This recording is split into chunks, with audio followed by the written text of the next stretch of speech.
todos hemos apartado un tiempo. Y como dije recién, estar en el Señor o en las cosas del Señor es mucho mejor que estar en cualquier otra cosa.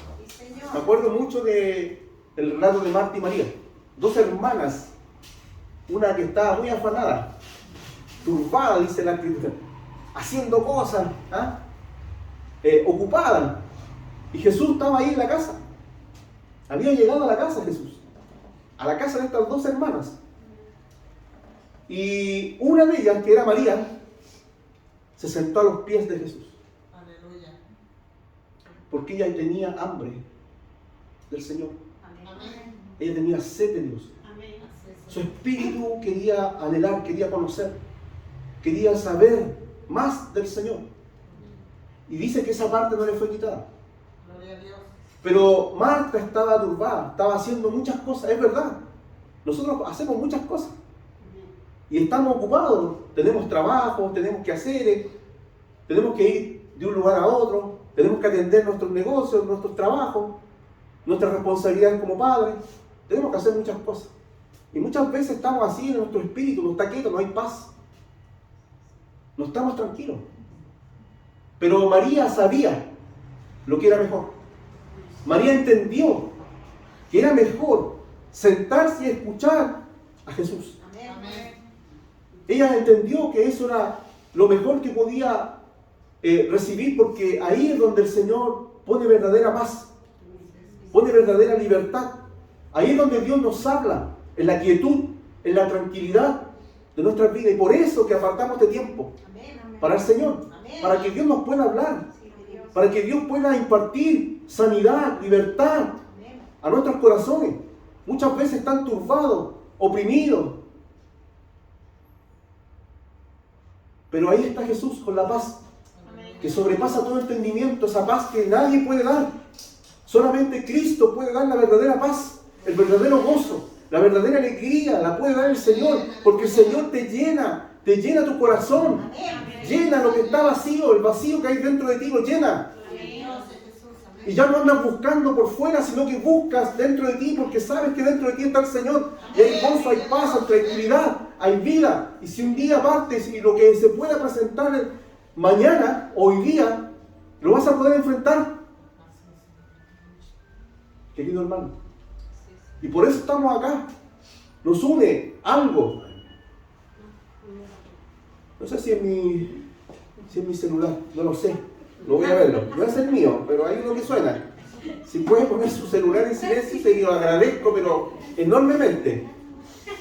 Y hoy día, querido hermano, estamos acá para recibir una porción bíblica. Y vamos a comenzar a leer y vamos a ver lo que Dios nos va a hablar hoy día. Espero que usted esté oyendo, que todo su ser, su entendimiento pueda estar en estas palabras. Amén. Amén. Vamos a orar por esta palabra antes de comenzar. Ahí donde está, vamos a pedir al Señor que pueda quitar y pueda hablarnos en este día. Padre, estamos delante de su presencia para darle gracias. Señor, tú has querido que estén los que han llegado, Señor. Señor, su parte no será quitada. Tú vas a hablarnos a nuestro corazón. Tu Espíritu Santo va a impartir esta verdad que te pertenece a ti, Señor. No es mía, es tuya, es tu palabra. Y cada uno de nosotros, Señor, necesitamos escuchar para ser entendidos, para conocer, para andar por el buen camino. Señor, para hacer tu voluntad. Señor, háblanos. Muchas veces tu palabra es dura, pero también, Señor, nos pone, Señor, esa venda en nuestras heridas. Señor, tú quieres sanarnos. Tú quieres hacernos entender cuál es la buena voluntad y cuál es el buen camino, que es justo y bueno. En esta hora te pido por tu palabra, Señor, para poder impartirla y para poder entregarla a mis hermanos. Te lo pido en el nombre de Jesucristo. Amén. Amén. Si usted tiene una Biblia, ya, le invito a que usted pueda abrir la carta o el libro de Apocalipsis, capítulo 3, versículo 1 en adelante. ¿Ya? El que tenga una Biblia además, ya, que la pueda compartir si alguien no... Es el último libro. Apocalipsis. ¿Sí? Amén. Ya. Entonces, está en el capítulo 3, versículos del 1 al 6. ¿Sí? ¿Podemos decir amén? Amén. Y el mensaje es el mensaje que ya he venido entregando hace un par de semanas atrás con respecto a la palabra o al libro de Apocalipsis, que es un libro bastante complicado para algunos. Muchas veces algunos no lo quieren leer porque les da miedo, pero para el creyente no debería ser algo que nos asuste.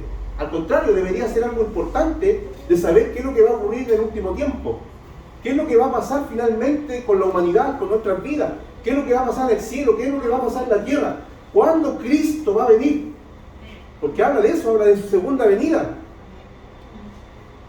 El libro de Apocalipsis es una revelación para nosotros. Dios no nos deja a tientas ni a oscuras, nos da luz con respecto a los acontecimientos finales. Y hoy día nos damos cuenta que estas señales, que las señales se están cumpliendo. ¿Hay rumores de guerra? Sí. Hay una buena señal. Y hay guerras. Estamos a punto de una tercera guerra mundial. ¿Hay pestes en el mundo? Sí. ¿Hay desastres naturales? Sí. ¿Hay mentiras dentro de la iglesia? ¿Hay falsos profetas y falsos hombres que vienen hablando? Sí. Las señales se han intensificado. Uno puede pensar que esto va a mejorar. Quiero decirle, quiero echarle la vela abajo. No va a mejorar. No es porque yo no quiera que mejore, es porque Dios dice que no va a mejorar. Lo importante aquí es que usted y yo podamos entender de que debemos estar en la barca, debemos estar con el Señor, unidos a Cristo, cosa que cuando estos eventos comiencen a ocurrir más fuertemente, vamos a saber que la pronta venida del Señor está a las puertas. Amén. Jesús dijo que en el Antiguo Testamento se habló de que Jesús iba a venir. ¿Vino? Amén. Todo el Antiguo Testamento dice que Jesús iba a venir. Estaba profetizado y se cumplió. Jesús mismo dijo que iba a morir y resucitar. ¿Eso ocurrió? Sí, ocurrió. Pero Jesús también dijo que iba a volver.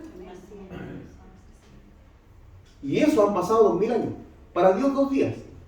El Señor dice que al tercer día nos va a sanar. Gloria a Dios. Y estamos a las puertas, querido hermano. Cristo viene. Amén. Pero antes de que esto ocurra, el Señor mira la iglesia. Ya, yo he visto varias iglesias, la iglesia de Éfeso, estuve viendo, y la iglesia que le faltaba amor, que se había apagado ese amor, el amor por Dios y el amor por los hermanos. La segunda iglesia es una iglesia que había sido perseguida, Esmirna, una iglesia perseguida.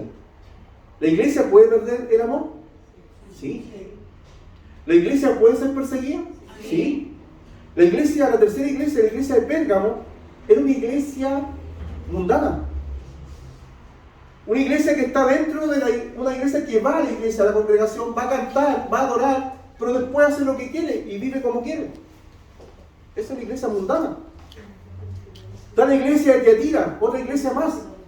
Y esa iglesia era una iglesia que soportaba el pecado, que no le decía nada a los que estaban dentro haciendo y queriendo y viviendo como ellos querían.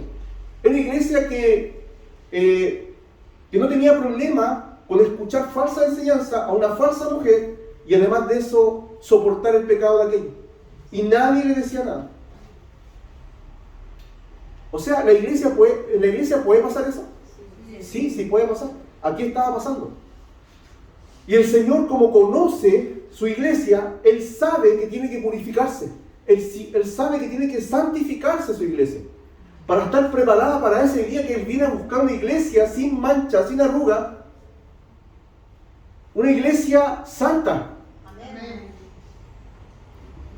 Porque algunos piensan y creen que porque yo pienso y creo que soy del Señor o recibí al Señor, yo tengo que vivir de la misma manera. No, cuando el Señor nos llama como estamos, ¿verdad? Él nos recoge como venimos. Pero en ese proceso Él nos va cambiando. Él va transformando nuestras vidas. Hay un espíritu dentro de nosotros que Él nos da, porque es un espíritu de promesa, que empieza a hablarnos, que empieza a mostrarnos el buen camino, lo justo, la fe. Nos guía por esa verdad y por esa justicia. Y nos va transformando de lo que éramos a lo que queremos ser, a la imagen de ese varón perfecto que es Cristo, a la estatura de Él. Eso es lo que Dios hace, es una obra transformadora, poderosa, que lo hace solamente Cristo por medio de su Espíritu Santo. Y debemos estar atentos a la voz del Señor. Algunos piensan que Dios tiene que hablarle audiblemente.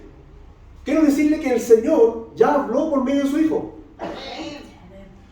Es verdad, los hijos de Dios pueden recibir revelación, o sea, visiones y sueños, sí. No estoy diciendo que no. Pero ya Dios nos ha hablado por su Hijo. Hebreos 1:1. Y la palabra del Señor es la palabra profética más segura en la cual debemos estar mirando. Porque en ella vamos a encontrar verdadera luz, el verdadero camino. Vamos a reconocer quién es Dios, a conocer quién es Dios. Y vamos a andar por el sendero angosto, por el camino estrecho. No todo aquel que dice Señor, Señor entrará en el reino de los cielos, querido hermano. Sino que todo aquel que hace la voluntad de mi Padre que está en los cielos. Eso lo dice el Señor. No lo digo yo. Yo soy un pastor que está aquí diciendo lo que Dios dice en su palabra. Y si usted no lo ha leído, hoy día se lo estoy diciendo. No todo aquel que dice Señor, Señor entrará en el reino de los cielos. Y no queremos escuchar esas cosas. No nos gustan. Y muchas veces no queremos venir a la iglesia, no queremos escuchar el sermón, no queremos escuchar al pastor, porque el pastor siempre nos va a decir que debemos vivir en santidad, que debemos ser obedientes a Dios, que debemos buscarlo, que nuestra vida se va deteriorando y va a llegar un momento en que vamos a tener que partir del escenario de esta vida. ¿Y qué cuenta le vamos a dar al Señor ese día? Porque ninguno de nosotros tiene la vida comprada. Ninguno. Podemos ser llamados hoy día o mañana. Lo importante es estar preparado. ¿Preparado? ¿Usted se ha preparado alguna vez para un viaje? ¿Se ha preparado para salir? Usted se prepara, pues. Preparémonos entonces para dar el paso a la eternidad. Y eso lo hacemos solamente a través de Jesucristo. Vamos a leer entonces, capítulo 3, versículo 1 en adelante. Escribe al ángel de la iglesia en Sardis: el que tiene los 7 espíritus de Dios y las 7 estrellas dice esto: yo conozco tus obras, que tienen nombre de que vives y estás muerto. Sé vigilante y afirma las otras cosas que están para morir, porque no he hallado tus obras perfectas delante de Dios. Acuérdate pues de lo que has recibido y oído, y guárdalo, y arrepiéntete. Pues si no velas, vendré sobre ti como ladrón, y no sabrás a qué hora vendré sobre ti. Pero tienes unas pocas personas en Sardis que no han manchado sus vestiduras, y andarán conmigo en vestiduras blancas, porque son dignas. El que venciere será vestido de vestiduras blancas, y no borraré su nombre del libro de la vida, y confesaré su nombre delante de mi Padre y delante de los ángeles. El que tiene oído, oiga lo que el Espíritu dice a las iglesias. ¿Tiene oído? Ya. El que tiene oído, oiga lo que el Espíritu dice en este día a nuestra vida. Entonces, primeramente, quiero decir que esta iglesia era una iglesia que se encontraba en el Asia, la iglesia de Sardis. Era una iglesia que estaba en un lugar donde había mucha opulencia. Era un lugar donde no faltaba, donde no había pobreza. Había mucho comercio. Era una iglesia que estaba en medio de un lugar donde no faltaba nada. Era una iglesia que se jactaba de sus muros, de su lugar donde él estaba, donde se hallaban. Era una iglesia que no había sufrido persecución, a diferencia de las otras iglesias que hemos leído, como Éfeso y como las otras iglesias, la segunda iglesia que había sido perseguida y tribulada por causa de la persecución. No, esta iglesia estaba tranquila. Se parece a la iglesia de este tiempo, ¿no? Que no es perseguida, En este lugar, pues, por supuesto, en Chile no es perseguida. Pero en el Oriente, en el Medio Oriente, sí son perseguidas nuestros hermanos y son muertos por causa de la palabra y del testimonio. Entonces llegó un momento en que se relajaron. Ellos decían, nosotros no nos hace falta nada. Nosotros estamos tranquilos, nadie nos persigue. Entonces empezamos a relajar nuestra vida espiritual, pues. Empezamos a bajar nuestra defensa. Ya no nos preparamos. Ya nos buscamos con intensidad. Porque no hay nadie que nos latigue, no hay nadie detrás de nosotros buscando o diciéndonos qué hacer. Y muchas veces pasa eso en nuestras vidas. Recuerde que la iglesia de Sardis representa a la iglesia de este tiempo. No es una iglesia que apareció hace 2000 años, sino que es la iglesia actual. Y cuando digo iglesia estoy hablando de usted. Porque la palabra del Señor dice que nosotros somos templo del Espíritu Santo. Nosotros somos la iglesia. Esta es una congregación, ¿sabía usted? Esta es una congregación, pero la iglesia somos nosotros. Entonces podemos estar relajados. Podemos estar quizás a lo mejor tranquilos con nuestra vida.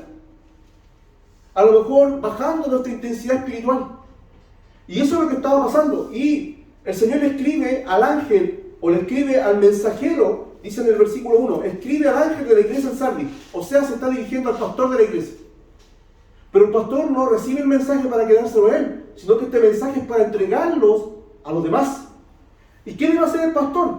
El pastor debe guiar, enseñar y mostrar acerca de la comunión con Dios.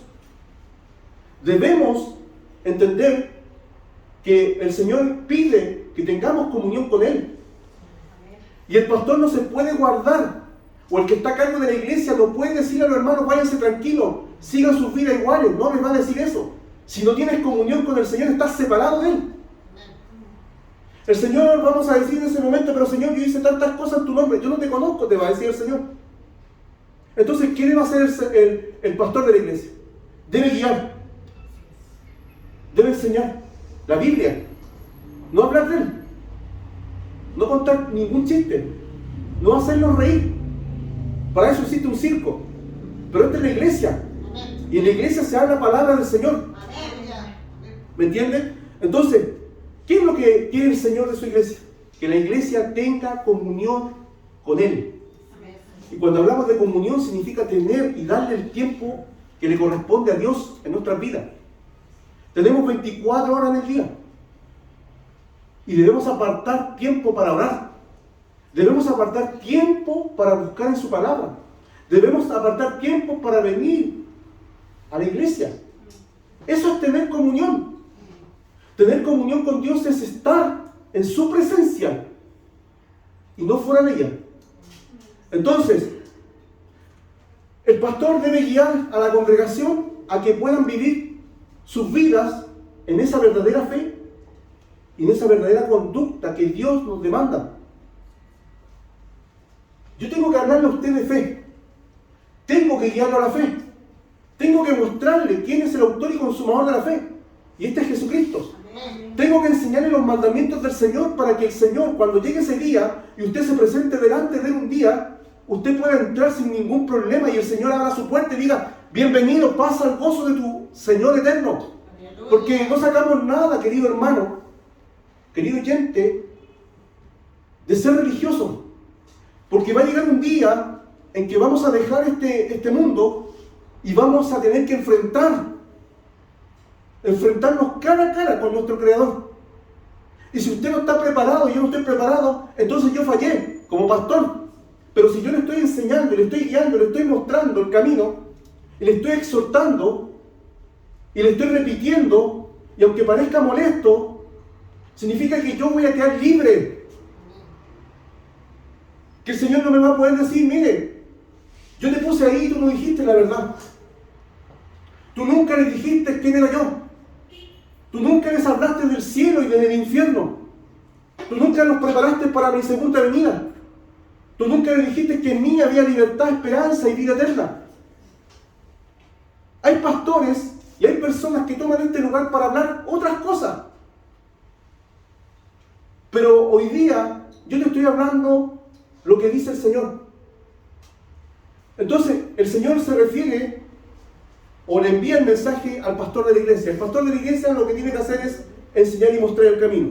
¿Cómo se describe el Señor? Acá. Miren lo que dice acá. El que tiene los 7 espíritus de Dios y las 7 estrellas dice esto.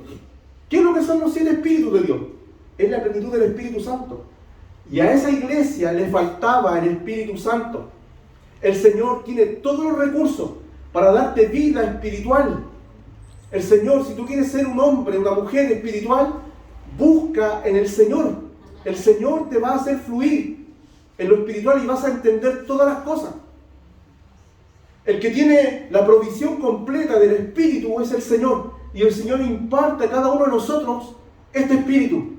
Miremos lo que dice Isaías 11:2 con respecto a esto.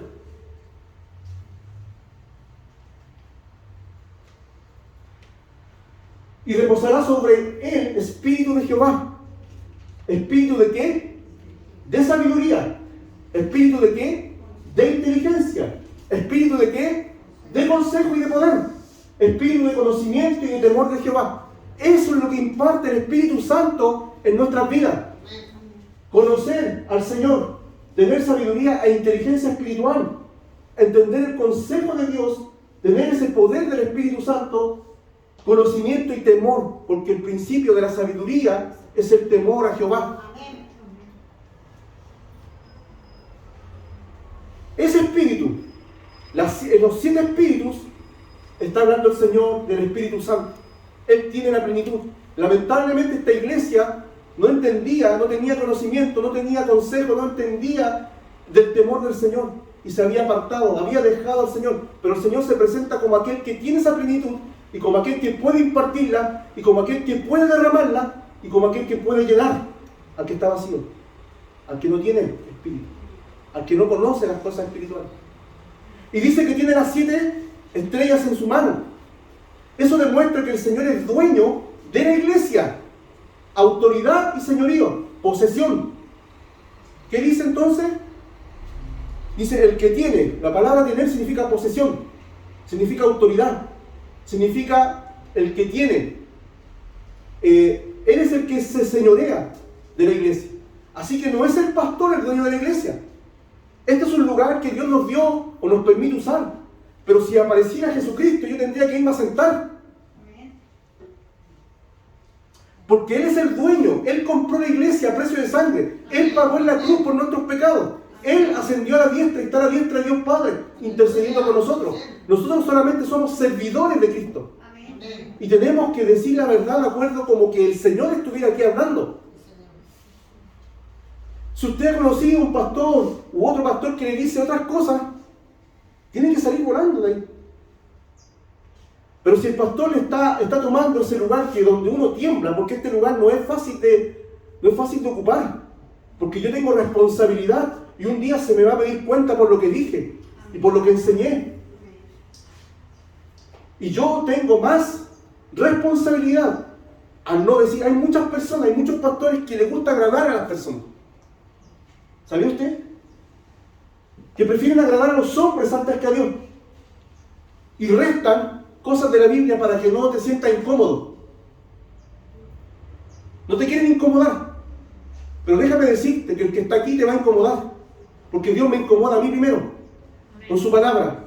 Y si me incomoda a mí, yo sé que también le va a incomodar a usted. Entonces este mensaje va dirigido al pastor. Y el Señor se describe como aquel que posee o que tiene los 7 espíritus, la plenitud, y como aquel que tiene autoridad y señorío y posesión de la iglesia. Está hablando de la iglesia de Sardi. Aquí estoy yo para llenarte, aquí estoy yo, como tu Señor.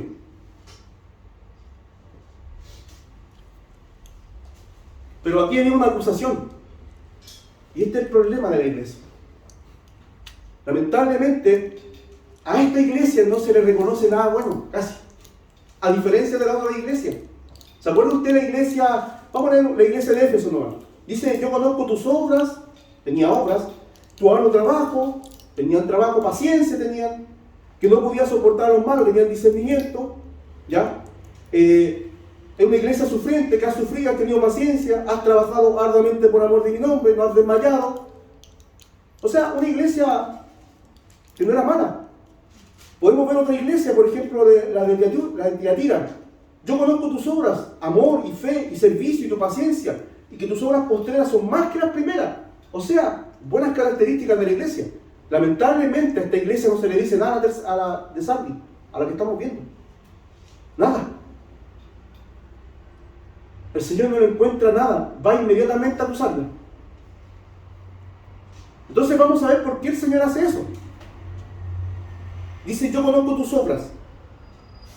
Y aquí quiero decirle que el Señor conoce a cada miembro de la iglesia. Porque delante del Señor, queridos hermanos, estamos descubiertos. El Señor es omnisciente. El Señor todo lo sabe, escudriña el corazón, la mente, los pensamientos, las intenciones más profundas del corazón de nosotros. Él sabe lo que estás pensando ahora. Él sabe lo que estás sintiendo. Él sabe cuál es tu intención y por qué has venido aquí. Él lo sabe todo. No hay nada que puedas esconder delante de su presencia. Pero sí nosotros como seres humanos podemos ver cara, pero no corazón. ¿O no? El Señor ve más allá. Y no hay nada encubierto delante de sus ojos. Todo se manifiesta. Y eso debemos entenderlo, que los ojos del Señor están sobre todos nosotros, cada día. ¿Usted está consciente de eso? Muchas veces vivimos en inconsciencia. Sí, tenemos la conciencia ahora de que aquí estamos ciertos grupos sentados, de que aquí hay un proyector, aquí hay un par de luces, aquí hay un púlpito, hay una persona delante hablando. Tenemos conciencia. Conciencia significa tener conocimiento del entorno. Pero conciencia espiritual tenemos.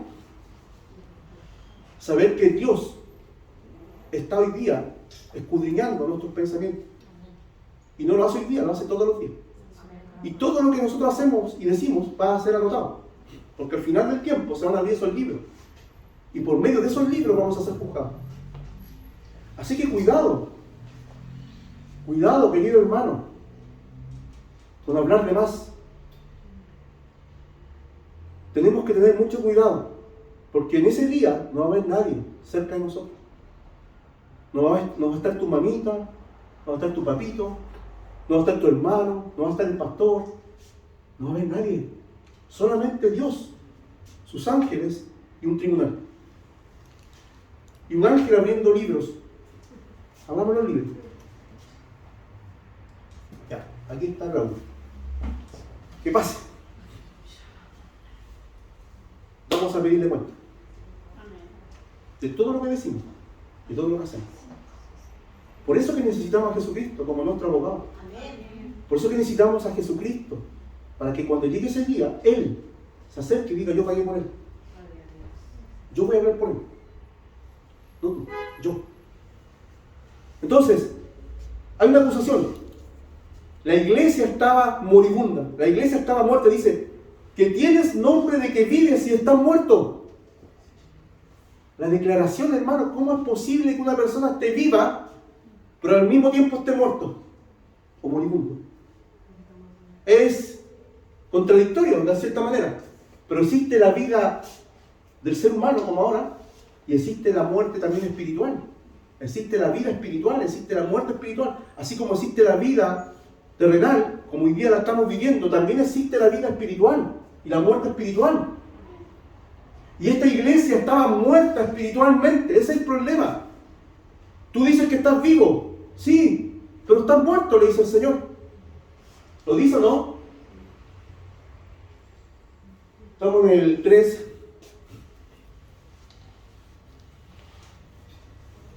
Dice, yo conozco tus obras, 3.1. Yo conozco tus obras, que tienen nombre de que vives y estás muerto. Es una iglesia que estaba a punto de morir, de expirar. Es una iglesia que estaba en falla cardiopulmonar. Es una iglesia camino al cementerio. Es una iglesia seca, de huesos secos. Es una iglesia que tenía un cartel nomás, que decía iglesia. Es una iglesia, o eran miembros de la iglesia que tenían un cartel que decía, yo soy creyente, creo en Dios, nada más. Pero vida espiritual no había. Y el Señor le decía, estás muerto. La pregunta es, si el Señor nos dice eso a nosotros, ¿podemos entrar al reino de Dios de esa forma? Dice que no. Pero ¿cómo puede morir una iglesia? Aquí lo vamos a ver. ¿Cómo puede morir una iglesia? Veamos el primer punto. La iglesia puede morir porque puede ser mundana. ¿Qué es lo que es lo mundano? Lo mundano es que yo adopte la forma de este mundo y nunca sea transformado a lo que Dios dice que yo sea. Yo puedo venir a la iglesia, pero de aquí para afuera yo puedo seguir siendo el mismo. La misma persona, no he cambiado nada, con el mismo carácter, con las mismas mentiras, con las mismas maledicencias, con la misma falta de perdón, con el mismo poco amor, con las mismas malas obras. Pero vengo a la iglesia, adopto lo mundano, adopto la forma del mundo. Puedo ir para allá y para acá, me da lo mismo. Un día voy a cantarle al diablo en las discotecas y después vengo a adorar al Señor acá. Eso es contradictorio, ¿no? Si el Señor pide o demanda santidad, y sin santidad nadie verá al Señor. Veamos lo que dice 1 Juan 2, 15 al 17. ¿Sí? Es así. No améis al mundo. Cuando digo mundo, estoy diciendo el sistema de este mundo, no el mundo natural creado por Dios. Porque el mundo creado por Dios es bonito, es hermoso y lo podemos disfrutar. ¿A quién no le gusta ir a la playa? ¿A quién no le gusta quizás ver las estrellas? ¿A quién no le gusta salir y recrearse? ¡Qué bueno! Pero el sistema de este mundo está gobernado por Satanás. Y el sistema de este mundo se lleva a muchos al infierno. Hay un mundo, hay un escenario montado para que tú puedas servirte lo que tú quieras. El mundo ofrece todo lo que tú quieras.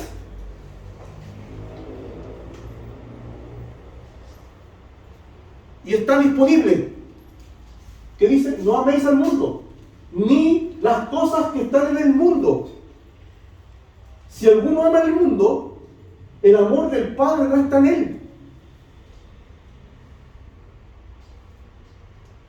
Luego, porque todo lo que hay en el mundo, mire, esto es todo lo que hay en el mundo, los deseos de la carne, los deseos de los ojos y la vanagloria de la vida no proviene del Padre, sino del mundo. Luego dice, y el mundo pasa, significa va a destrucción, y sus deseos, pero el que hace la voluntad de Dios, ¿qué dice? Permanece para siempre. Quiero decirle que el mundo va a ser destruido por fuego. ¿No sabía? Ahora se lo digo. Así como fue destruido por el diluvio, en algún momento Dios tiene reservado este mundo para ser destruido por el fuego. Por eso estamos viendo Apocalipsis. El mundo pasa, significa el mundo va a terminarse. Sus deseos también. Y todos los que vivan y amen el mundo también van con él a destrucción. Pero el que permanece en Dios, el que permanece en el Señor, tiene vida y vida eterna. ¿Qué quiero yo? ¿Estoy dispuesto a amar a Dios o seguir amando al mundo? ¿Estoy dispuesto a buscar las cosas del mundo y no las de Dios? Porque la vida es corta. Y algunos verdaderamente estamos ya deteriorados. Prefiero gastar mi vida, gastar mi fuerza, mi energía, todo en el Señor. Porque la vida eterna, es para siempre. Y el Señor ha prometido a todos aquellos que le aman, a todos aquellos que ya no buscan las cosas del mundo. Es difícil para algunos no despegarse de las cosas del mundo. Pero cuando tienes a Cristo en tu corazón y te llena, no necesitas nada. Lo demás es bendición. Amén. Tener a tu esposa, tener un trabajo, tener tu familia, poder ver a los amigos, poder compartir con ellos es bendición, es bendición. Amén. Es bendición, es bueno, no es malo. Pero el Señor quiere arrancarnos de ahí, porque los deseos de los ojos, los deseos de la carne y la vanagloria de la vida van a terminarse en algún momento. El hombre es vanaglorioso, ¿sabe usted? Vanagloria. Se gloria en sus cosas. Es orgulloso, se jacta. Pero Dios mira de lejos a aquellos. Y a los humildes, a los que se acercan con un corazón de verdad buscándole, a esos escuchan. Entonces hoy día estamos acá viendo que una iglesia puede morir por lo mundano. Una iglesia también puede morir por ser religioso, ¿sabía usted? Wow, pero si aquí somos religiosos, no. No somos religiosos. ¿Qué es lo que es la religión? Existen dos tipos de religiones que destruyen.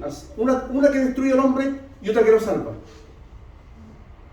La religión humana pavimenta un camino hacia el cielo ellos. El hombre trata de llegar y agradar a Dios por su propia forma de hacerlo.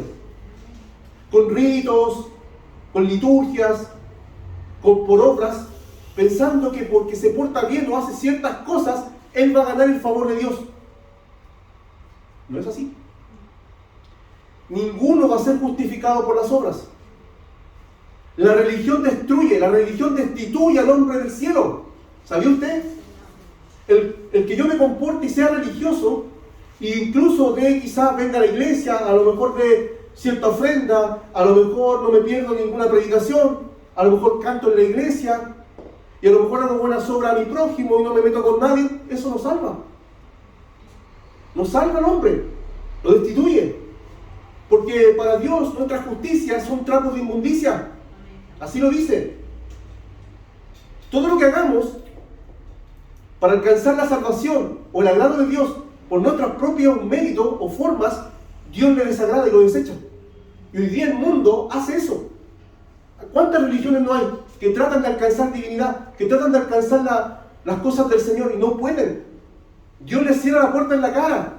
Cuando lleguen y mueran, van a ir al cielo y del cielo les van a decir: no te conozco, retírate de acá. Porque lo único que Dios aprueba es la obra que Él ha hecho por medio de Jesús. Jesús trazó el camino desde el cielo a la tierra. Amén. Y de vuelta. Jesús dijo: yo soy el camino, la verdad y la vida. Y había religiosos que se jactaban porque ellos ayunaban, se jactaban porque ellos oraban, se jactaban porque ellos daban ofrendas, se jactaban por muchas cosas, pero ¿qué les faltaba? Lo más importante, la justicia, el amor, la fe, la misericordia. Era necesario que hicieran esas cosas y no dejaran estas.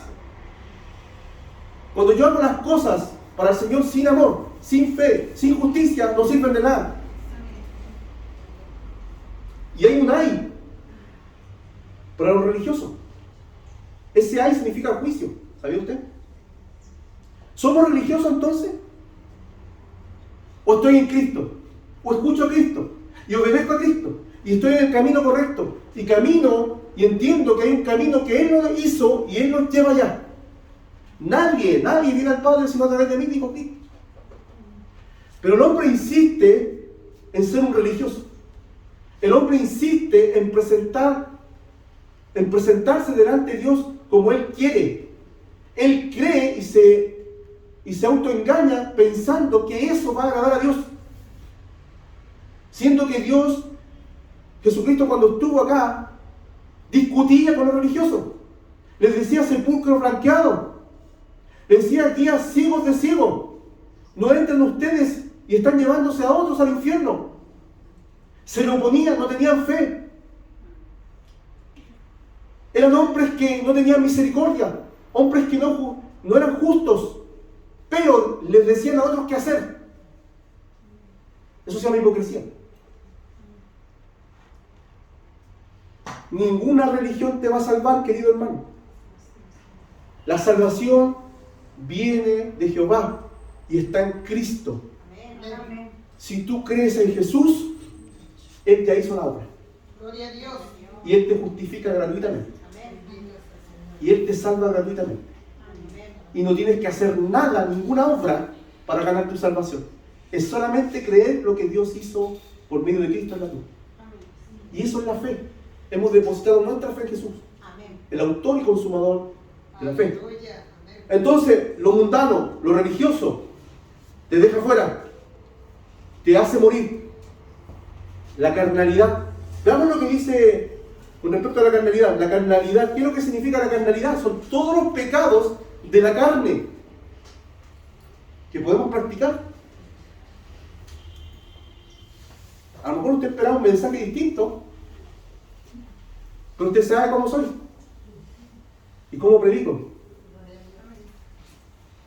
A lo mejor usted está esperando un mensaje bonito, no es bonito, pero sé que va a darle vida. Y sé que lo va a mantener en el camino recto. Porque finalmente es nuestra alma la que está en juego. Es donde va a irse. Hay obras de la carne. Veamos lo que dice Gálatas 5, 16, 23. Digo pues, andar en qué? Vivir significa andar. Vivir en el Espíritu. O sea, todo lo que hacemos, tenemos que hacerlo bajo la voluntad de Dios. Eso está diciendo. Y no le deis oportunidad o satisfacéis los deseos de la carne. ¿Cuáles son los deseos de la carne? Son esas concupiscencias, esos deseos, esas pasiones desordenadas que están dentro de nosotros, que quieren hacer lo que quieren, que nos llevan a pecar. ¿Y cuáles son estas? Dice, porque el deseo de la carne es contra el Espíritu. Ahí está diciendo que se oponen. La carnalidad, el deseo interior del hombre que está en nosotros, se opone a las cosas de Dios. Se opone, no quiere escuchar, no quiere someterse. Y una verdad, es contra la carne. Y estos se oponen entre sí para que no hagáis lo que quisierais. Pero si sois guiados por el Espíritu, no estáis bajo la ley. Bajo la ley. Y manifiestas, ¿cuáles son? Estas son algunas nomás y muchas más. Y manifiestas son las obras de la carne, que son adulterio, fornicación, inmundicia, laxiria, idolatría, hechicería, enemistades, pleitos, celos, iras, contiendas, divisiones, herejías, envidias, homicidios, borracheras, orgías y cosas semejantes a estas, acerca de las cuales os amonesto, que ya os he dicho antes, que los que practican tales cosas no heredarán el reino de Dios. Querido hermano, Dios nos habla a cada uno de nosotros. A todos nosotros, pero ¿para qué? Es para salvarnos. Es para sacarnos del infierno y llevarnos al cielo. Entonces, ¿puede matar una iglesia la carnalidad? Sí. ¿O un miembro de la iglesia? También. ¿Puede excluirlo? Sí. ¿Puede sacarlo del buen camino? Sí. ¿Puede un miembro de la iglesia, de la misma banca de su iglesia, irse al infierno? Sí. Por eso que el Señor nos muestra y nos dice la verdad, aunque esta muchas veces nos confronta y nos molesta y no queremos oírla, pero es la verdad, para que cuando llegue ese día no podamos decir nadie nos dijo nada. Imagínese usted que está recibiendo esta verdad, imagínese usted los que no han escuchado el Evangelio. No tienen ninguna chance. ¿Cuántos son los que se salvan, dijo? Le preguntaron al Señor. Pocos. Muy pocos. Mire, ¿cuántos somos acá? APP, 20, 25. Pero vaya a un estadio. Está lleno. Vaya a una disco. Está lleno. Vaya a un evento, a un Movistar, a un cantante. Vaya a un cine. ¿Estoy diciendo que eso es malo? No. Podemos recrearnos en la justicia y en la santidad de Dios. Pero son pocos. Aquí nos veo miles. Y siéntase privilegiado, porque el Señor está hablando. Siéntase con el privilegio de decir, Señor, gracias. Gracias por esto que me estás entregando, porque no lo sabía. Y quizás estaba caminando pensando que iba hacia el cielo, pero finalmente iba al pozo. La palabra es para todos nosotros, desde el que habla, así que no soy más santurrón de acá. No se imaginen que yo soy el santurrón de la iglesia. La palabra es para todos. Y si yo lo estoy diciendo, más responsabilidad tengo, porque enseño. Yo no sé cómo hacen la liturgia o los mensajes de otra iglesia, pero yo ocupo la Biblia para que le hable a usted. Si usted no la lee, Aquí lo estamos leyendo. Entonces, ¿qué te puede sacar de la iglesia o te puede matar? Lo mundano, lo religioso, lo carnal. También te puede matar la falsa enseñanza. Porque la falsa enseñanza te desvía del buen camino. Veamos lo que dice Gálatas 1, capítulo 6, 10. La falsa enseñanza pervierte el evangelio. Te lleva por un camino oscuro. Pensando tú que vas en el buen camino, te enseñan otro camino oscuro.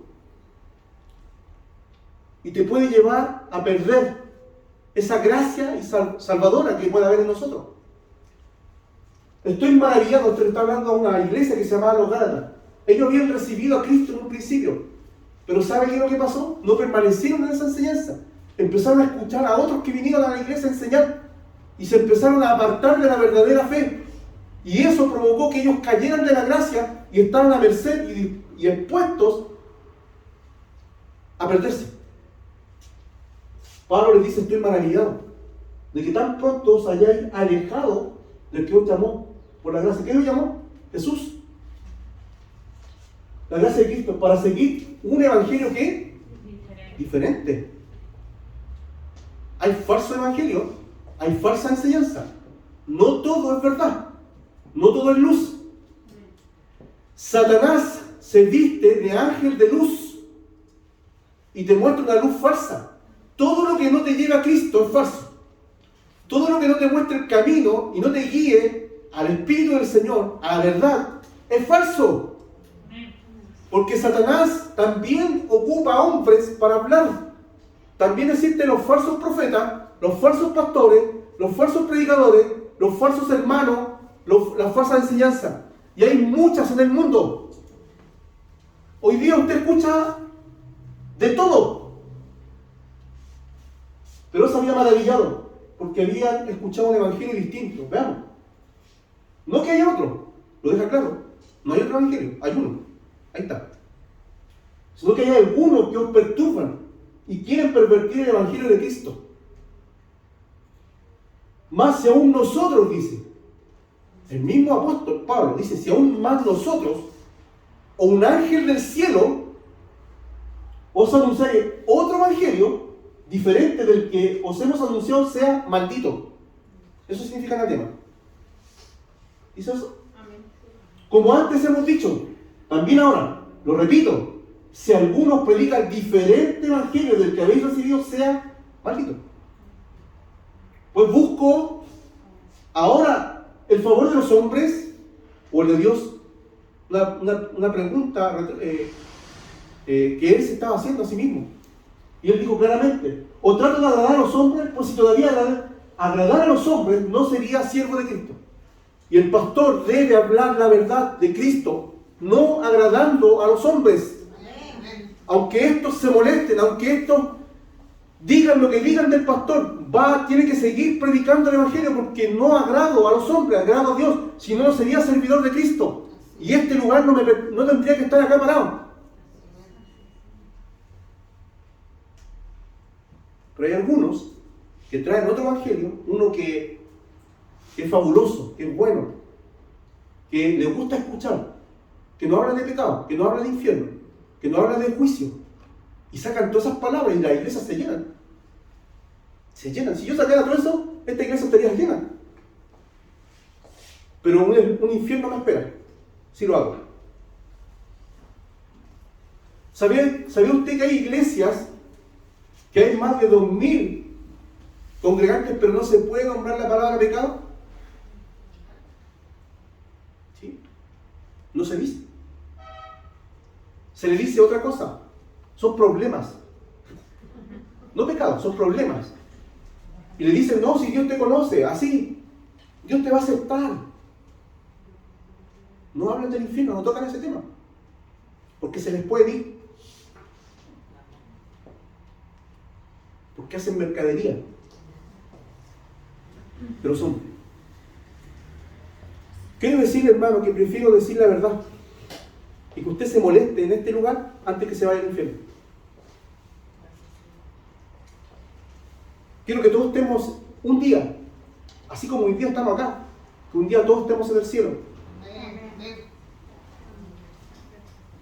Y que cuando el Señor me pida cuenta, yo le diga, Señor, los que me diste o los que pusiste adelante, todos llegaron. Ninguno se perdió. Entonces, la falsa enseñanza mata a una iglesia. La falsa enseñanza destruye la iglesia y te desvía por el buen camino. La carnalidad mata a una iglesia. La religiosidad mata a una iglesia. Lo mundano mata a la iglesia. ¿Y sabe qué puede matar también una iglesia? La ociosidad espiritual. Es el taller de Satanás. Yo sé que el que trabaja nunca está ocioso, ¿no es cierto? Pero dentro de ese trabajo puede haber ociosidad espiritual. Puedo descuidar las cosas del espíritu. Puedo descuidar las cosas importantes. Porque me mato en mi trabajo y no es malo trabajar. No estoy diciendo que es malo, es bueno. Dignifica. Es muy bueno. Pero aún así puedo destruir mi espiritualidad. Porque me convierto en un ocioso espiritual. No muevo ni un dedo para el Señor. Nunca tomo una Biblia, nunca oro, nunca voy a una iglesia, a un culto, nunca busco una prédica por mí mismo. Siempre estoy en las cosas terrenales. Siempre estoy haciendo cosas como Marta y me estoy perdiendo finalmente lo mejor. La ociosidad no suma espiritual, no produce nada. Y queremos hacer buenas obras. Si hay ociosidad, no te vas a mover por nadie. Nunca te vas a mover, nunca va a haber vida espiritual si hay ociosidad. Y eso apaga o destruye y mata a la iglesia. Estos 2 años hay muchos que se han puesto ociosos. No estoy diciendo por la iglesia, por esta. Hay muchos que se han apagado. Hay muchos que están moribundos. Hay muchos que apenas llegan al servicio. Nosotros éramos como 70 aproximadamente en algún momento en la iglesia. ¿Y dónde están los demás? ¿Qué pasó con ellos? Se acostumbraron.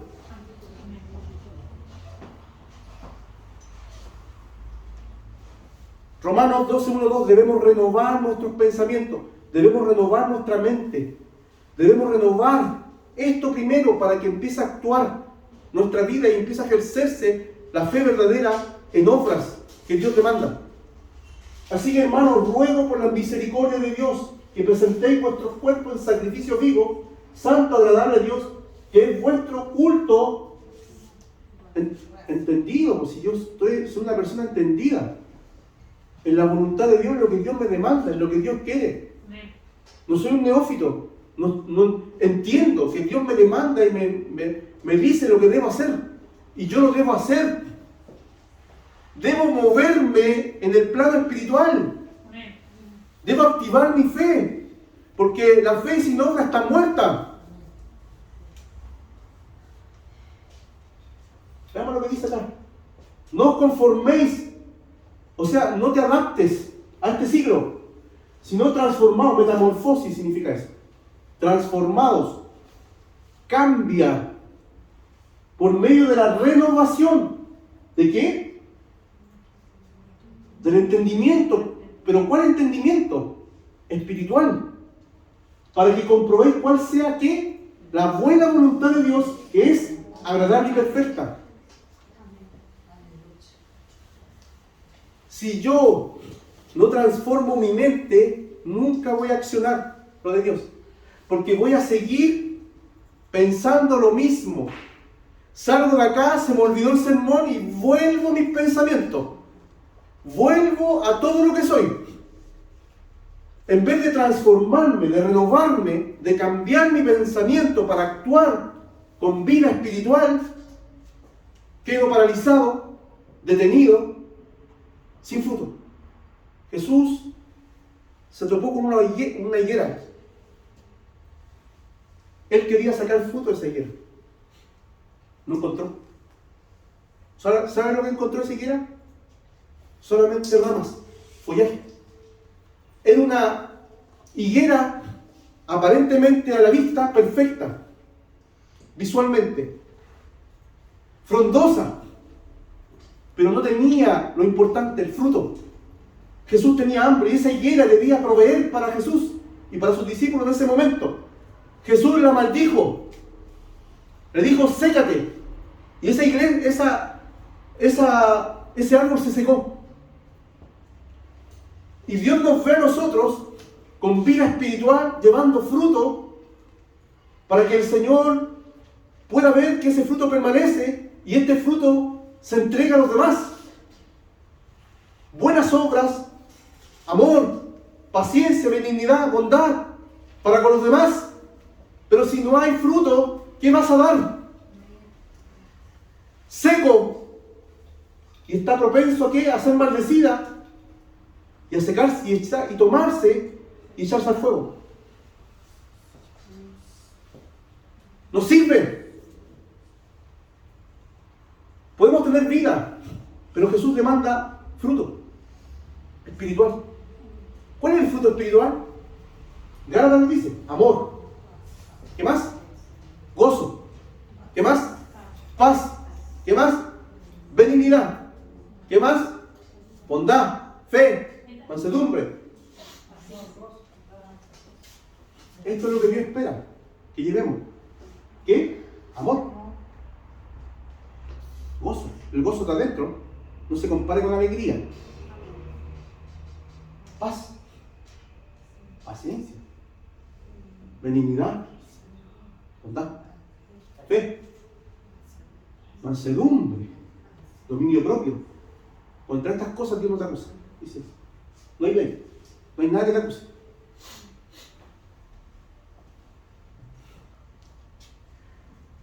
No sé si usted está contento, si está alegre, si el Señor le ha hablado. Espero que sí.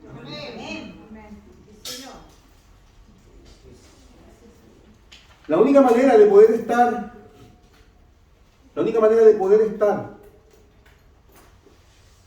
en Cristo, la única manera de poder dar frutos es estar conectado a Jesús. Jesús lo dice claramente. Veamos lo que dice. Juan 15, 4 al 6. Permanecer en mí y yo en vosotros. Como el pámpano no puede llevar frutos por sí mismo si no permanece en la vid, así tampoco vosotros si no permanecéis en mí. Yo soy la vid, dice Jesús. Vosotros los pámpanos. El que permanece en mí y yo en él, este lleva ¿qué? Porque separado de mí, nada podéis hacer. El que en mí no permanece, será echado, ¿dónde? Y se secará y lo recogen. Y los echan al fuego y arden. Una clara referencia al infierno. Perdón. Entonces, hermano, creo que ha sido muy claro hoy día el Señor para hablarnos. Hay una exhortación quíntuple aquí en el texto. Dice: sé vigilante, versículo 2, y afirma las cosas que están para morir, porque no has hallado tus obras perfectas delante de Dios. Acuérdate pues de lo que has recibido y guárdalo, y arrepiéntete. ¿Cuál es la exhortación entonces del Señor a nosotros? Ser vigilante. ¿Vigilante a qué? Vigilante a que no nos durmamos espiritualmente. Vigilar nuestro corazón, vigilar nuestra vida. A ver si estamos o no estamos en el Señor. A ver si estamos produciendo fruto espiritual o no. También nos exhorta a afirmar las cosas que están por morir. Estos hermanos de esta iglesia estaban a punto de expirar. Le quedaban algunas cosas. Y le dice al Señor: afírmate y sigue afirmando esas cosas que aún tienes. Dice: acuérdate de lo que habías recibido y oído. Cuando usted llegó a Cristo, hermano, ¿qué recibió y qué oyó? El Evangelio. ¿Cómo lo recibió? Con los brazos abiertos y dijo: gracias, Señor, por mi salvación. Acuérdate ese día, a lo que habías recibido y a lo que has oído. Acuérdate, vuélvete a eso. Luego dice: y a guardar las cosas. Cuando digo guardar, es a vigilar, es a mirar si estas cosas del Señor están dentro de mí y no fuera de mí. Esto no es para tu vecino, no es para tu hermano, es para ti. Y estas cosas deben ser guardadas, vigiladas en el corazón, porque el corazón es engañoso. El corazón no va a querer, se opone a Dios. Y hay una exhortación al arrepentimiento genuino, al cambio de pensamiento y de actitud. Es la única manera en que esto cambie. Cuando yo me arrepiento, cuando digo Señor me arrepiento, no son palabras, son acciones y son pensamientos que me llevan ahora por el camino justo. Por ejemplo, llegué mentiroso, soy el mentiroso más grande. Dios me habló y me dice que ningún mentiroso va a entrar al reino de los cielos. Además el mandamiento dice no mentirás. Yo lo oí, lo escuché. Como era mentiroso, oí la voz de Dios, me arrepiento de la mentira, le pido perdón al Señor y ahora ya no empiezo a mentir y me esfuerzo en andar en la verdad y no en la mentira. Eso es arrepentirse, permanecer en esas verdades y no en lo que yo quiero decir o en lo que yo quiero hacer, sino en lo que Dios dice. Eso es verdadero arrepentimiento y eso es lo que Jesús demanda. Hay una advertencia, dice así: pues si no velas, ahí está la advertencia. Si no guardas, si no estás pendiente, si estás durmiendo, tienes que estar despierto. Vendré sobre ti como ladrón y no sabrás a qué hora vendré sobre ti. ¿Usted cree que Dios hace vista gorda? ¿Que Dios es amor pero no es fuego consumidor? Algunas veces he escuchado estas cosas. Es que Dios es amor, sí. Pero ¿te han dicho la segunda parte de ese mismo versículo? ¿Que es fuego consumidor? ¿Te han dicho que Dios no va a dar por inocente al culpable? ¿Te han dicho alguna vez que el Señor aborrece el pecado? ¿Te han dicho alguna vez que Dios te ama y tiene misericordia y quiere entregarte y darte todas las cosas y que nada te falte y quiere sanarte, quiere libertarte, quiere ayudarte, quiere estar contigo cada día, pero aborrece el pecado? ¿Y que no da por inocente al culpable? ¿Y que hay un juicio de parte de Dios si esos hombres o esas almas permanecen en esas cosas? No, que Diosito me ama y me quiere como soy. No, eso es falso. Dios dice que no. Que la voluntad de Dios es nuestra santificación.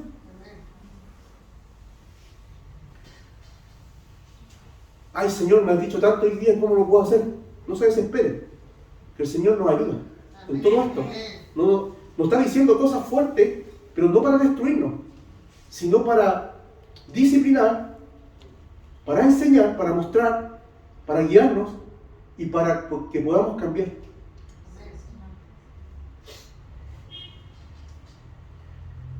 Va a venir de forma sorpresiva.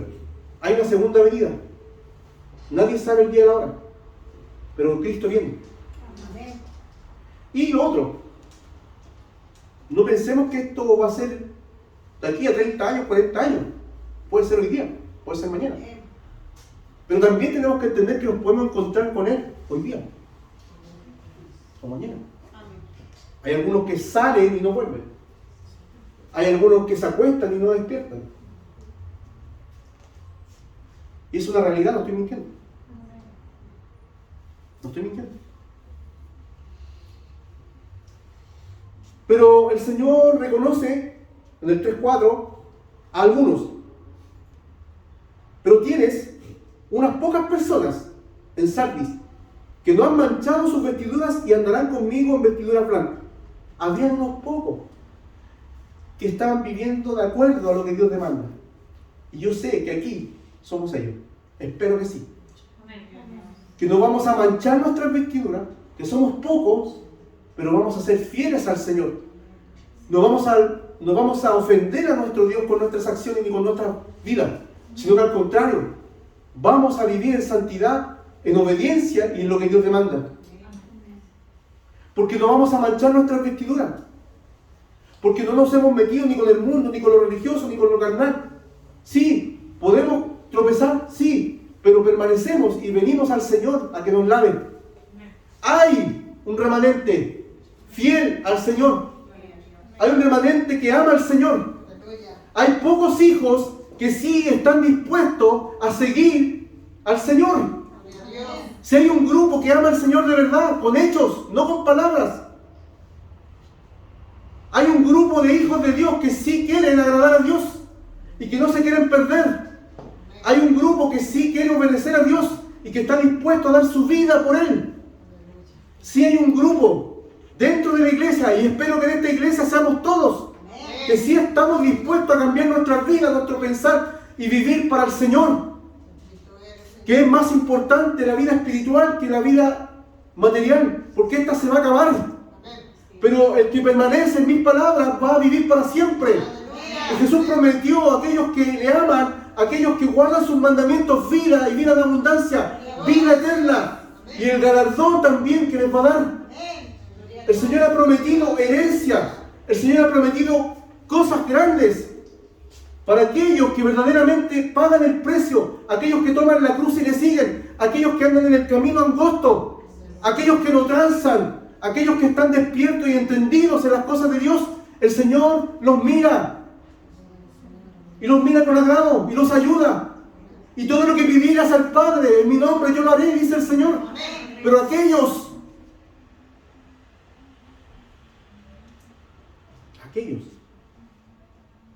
¿quiénes promete el Señor?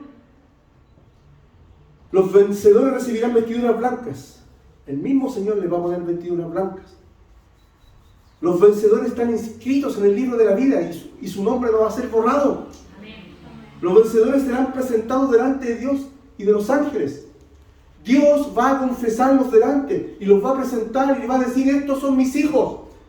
Estos son tus hijos, Señor. Estos son los que yo compré. Por estos morí. Estas son tus ovejas. Aquí los tengo. Pasa al gozo de tu Señor. Te va a decir el Señor: pasa, pasa.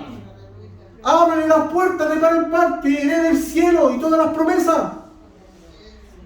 Eso te va a decir el Señor cuando te encuentres con Él. Pero solamente si eres fiel al Señor.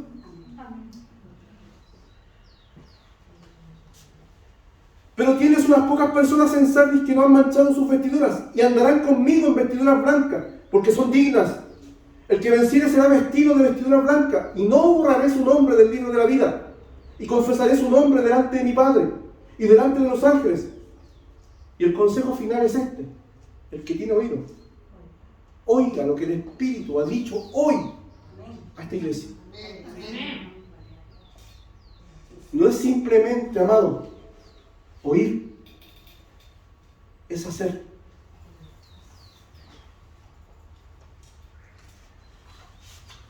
Siempre el pastor se basa un poco. Algunos ya están como medio diciendo: escucha, el pastor da sus sermones tan largos.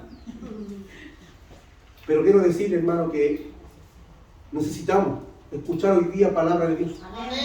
Porque afuera hay mucha palabra que se está diciendo y escuchamos todo el día otras cosas.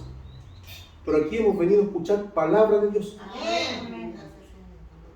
La que no se te dice afuera, la que nadie habla afuera, pero la que se dice aquí dentro de la iglesia. Vamos a orar por esta palabra y por esta verdad. Bendito Dios y Padre Celestial, Señor, yo sé que tu palabra es fuerte. ¿Y quién la podrá soportar? Pero sabemos, Dios mío, que tu palabra, Dios mío, es vida para nosotros, porque nos limpia y nos lava. Señor, muchas veces pensamos que estamos haciendo las cosas bien, pero a la luz de tu palabra, a la luz de tu verdad, estamos en oscuridad. Te pido en esta hora, Señor, que usted pueda bendecir a cada uno de los que ha llegado. Ya han sido bendecidos con esta verdad, lo sé. Ya han sido, Señor, limpiados, dice tu palabra, lavados por tu palabra. Ya lo sé. Y le doy gracias, Señor, por eso. Porque sé que no nos vamos igual de este lugar. Porque sé, Señor, que ya has puesto tu semilla en cada corazón.